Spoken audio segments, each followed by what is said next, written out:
Hello guys, দেখো আমাদের কলপাড়ে জল চলে আসছে। আমাদের কলপাড়ে চলে আসছে জল। একটু আগে এইখানে ছিল, এই খুঁটিটার এখানে এখন জল চলে আসছে গাইস। এইখানে আমি এখন জলে হাত দিব না, জলটা এখন নোংরা। জলের ভিতরে অনেক মাছও আছে।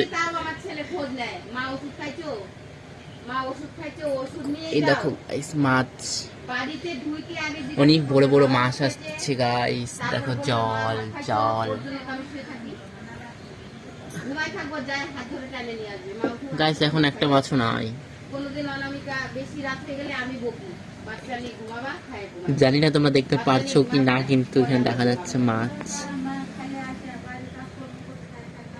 গাইস, আমাদের লঙ্কা গাছটা না জলের নিচে ডুবে গেছে। ওখানে একটা গাছ জলের নিচে ডুবে গেছে। মনটা খুব খারাপ লাগতেছে।